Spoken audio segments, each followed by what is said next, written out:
اعوذ باللہ من الشیطان الرجیم بسم اللہ الرحمن الرحیم لا اکراہ فی الدین قد تبین الرشد من الغی فمن یکفر بالطاغوت ویؤمن باللہ فقد استمسک بالعروۃ الوثقی لا انفصام لها واللہ سمیع علیم۔ سورہ البقرہ ترجمہ اور تفسیر جاری ہے۔ آیت الکرسی کے بعد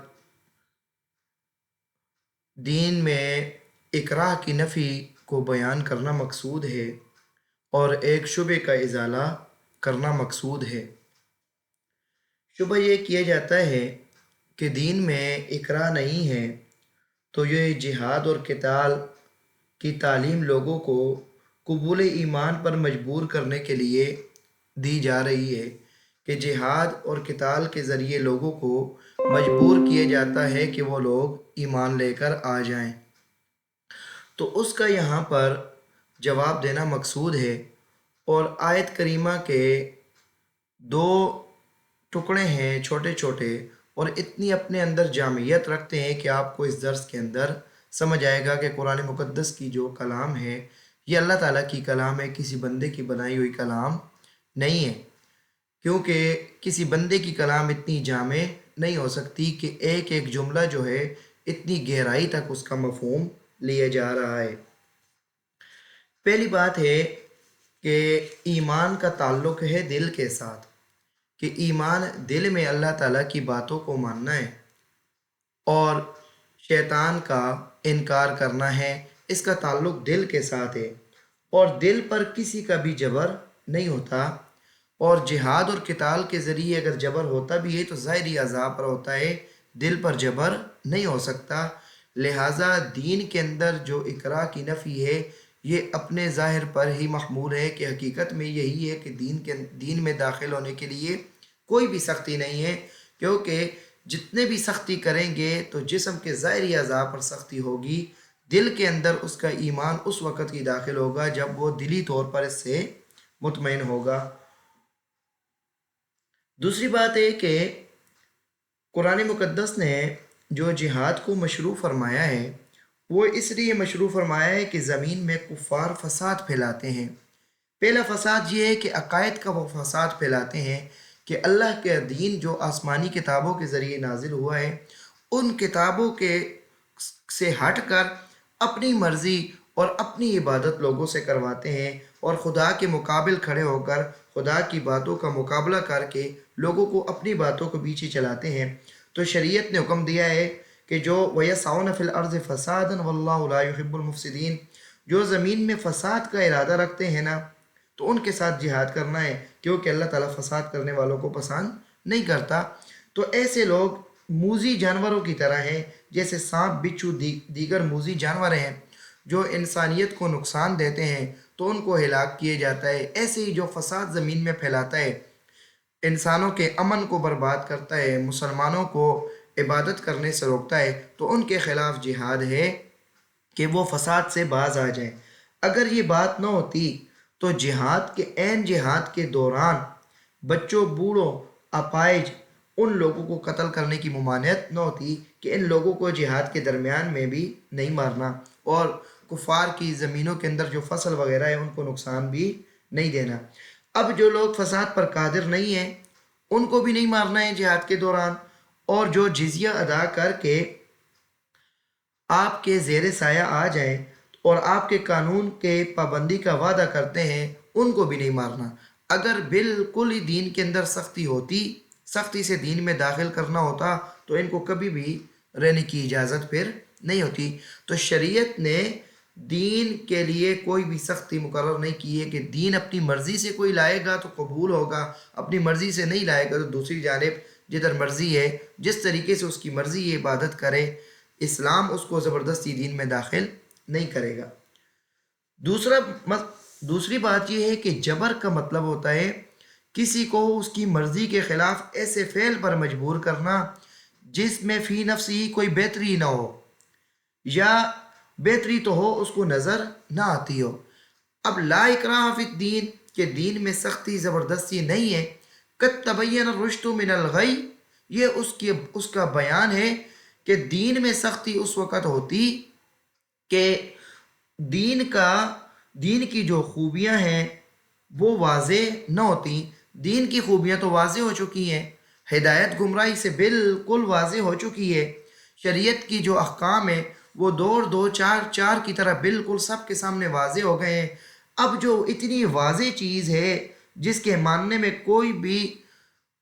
تدبر اور تعامل کی ضرورت نہیں ہے، تو اس پر ہمیں سختی کرنے کی ضرورت کیا ہے کہ خوشی سے لوگ جو دین کا مطالعہ کریں گے وہ دین میں داخل ہو جائیں گے، کیونکہ اسلام جو ہے وہ سر تا پا خیر ہی خیر ہے۔ اسلام کی راہ اس قدر واضح ہو چکی ہے کہ کفر کی راہ سے اس کا امتیاز بالکل آسان ہے۔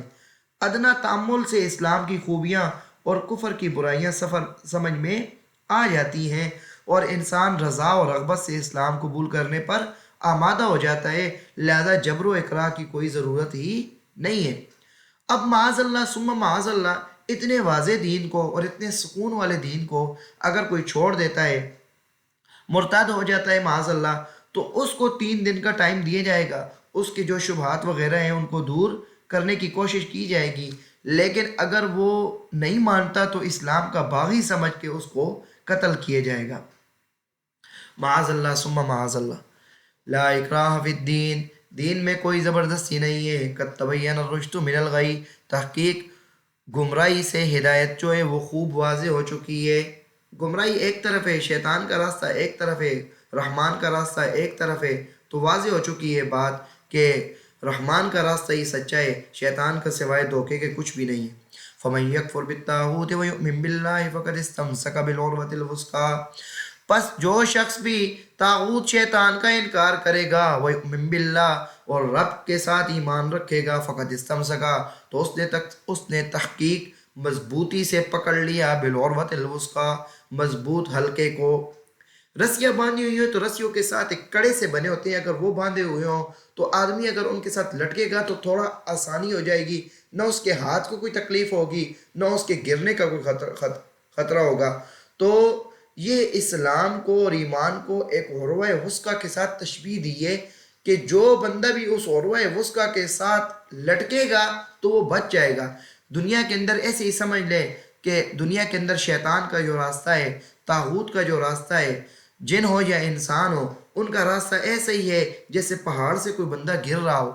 اب پہاڑ سے کوئی بندہ گر رہا ہو، پہاڑوں جیسی مشکلات اور گناہ اور گمراہیاں اور ہر طرف فتنے اس کے اوپر گر رہے ہوں، اور وہ اللہ کے ساتھ ایمان اور اللہ پر توکل کو مضبوطی سے پکڑ لے، تو اب ایسے نہیں ہو سکتا ہے کہ یہ جو شبہات ہیں، یہ جو مشکلات ہیں اور شیطان کے راستے ہیں، پھر اس کو پھسلا سکیں اور اس کو دین سے دور کر سکیں۔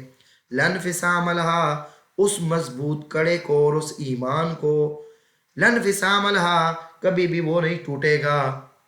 کبھی بھی وہ نہیں ٹلے گا۔ اللہ سمیع علیم، اور اللہ کی ذات سب کچھ سننے والی ہے اور سب کچھ جاننے والی ہے۔ الطاغوت، طاغوت کے بارے میں سب سے پہلے ہم دیکھتے ہیں کہ قرآن مقدس میں طاغوت کا کہاں کہاں پر ذکر ہے۔ یہاں پر قرآن مقدس میں حکم ہے کہ طاغوت کا انکار کرنا ہے۔ طاغوت کا کیا کرنا ہے؟ انکار کرنا ہے۔ 5ویں پارے میں آیت نمبر 60 کے اندر 60 کے اندر ذکر ہے، الم تر الی الذین یزعمون انہم آمنوا بما انزل الیک وما انزل من قبلک، کیا آپ نے ان لوگوں کی طرف نہیں دیکھا کہ جو یہ زعم گمان کرتے ہیں کہ بے شک وہ ایمان رکھتے ہیں اس پر جو آپ کی طرف اتارا گیا، اور اس پر بھی ایمان رکھتے ہیں جو آپ سے پہلے اتارا گیا، یریدون، اور وہ لوگ تو ارادہ یہ رکھتے ہیں کہ ان یتحاکموا الی الطاغوت،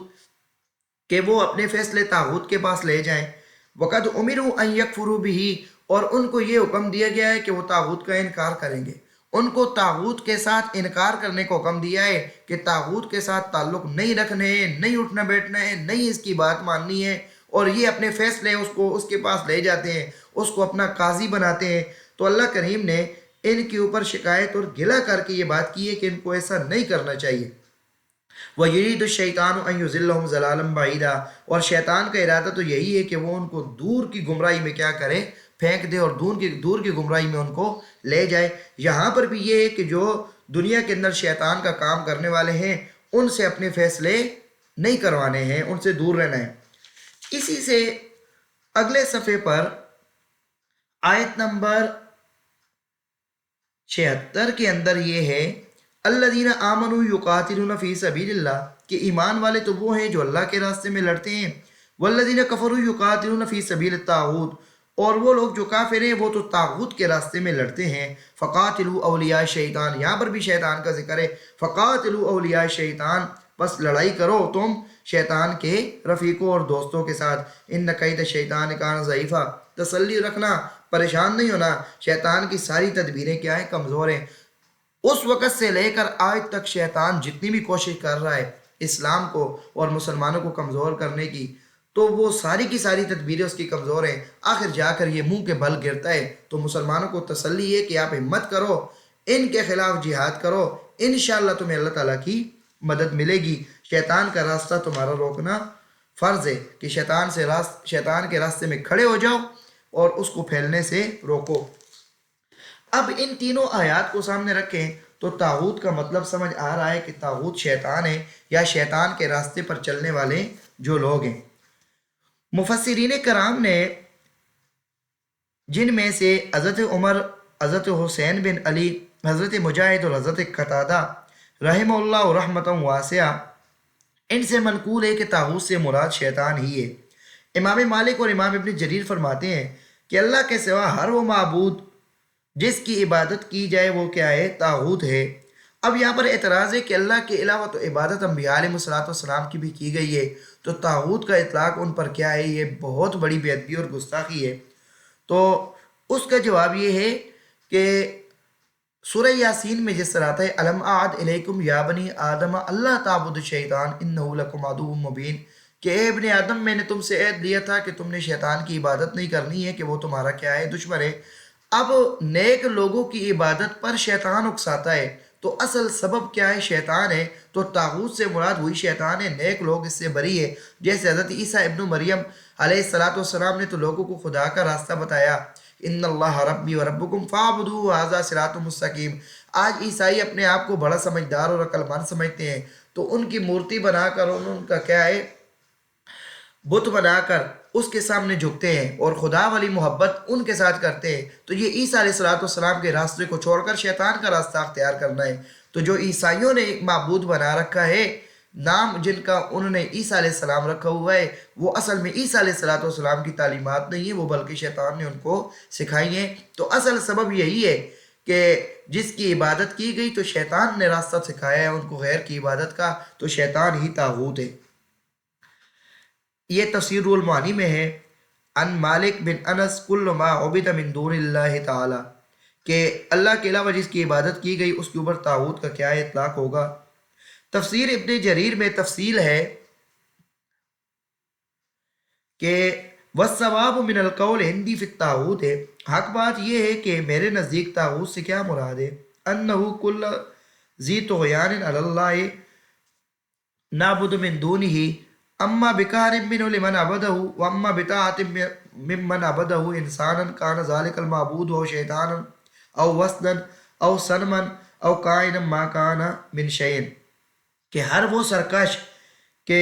جس نے اللہ کے اوپر سرکشی کی ہے اور جس کی عبادت کی گئی ہے اللہ کے علاوہ، یا تو کیا ہے اسے زبردستی اپنی عبادت کرائیے یا بندوں سے اطاعت کے ساتھ کیا ہے عبادت کرائیے، اب وہ معبود شیطان ہو یا بت ہو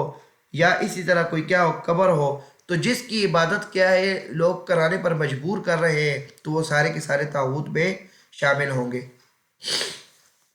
واللہ سمیع علیم، اللہ کی ذات ہی سب کچھ سننے والی ہے اور سب کچھ جاننے والی ہے۔ اللہ ولی الذین آمنوا یخرجہم من الظلمات الی النور،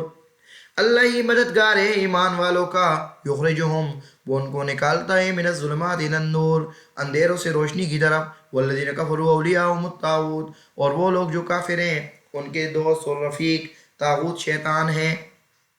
یخرجونہم من الظلمات یخرجونہم من النور الی الظلمات، وہ شیطان ان کو نکالتے ہیں روشنی سے اندھیروں کی طرف۔ یہاں پر اس آیت کریمہ کے اندر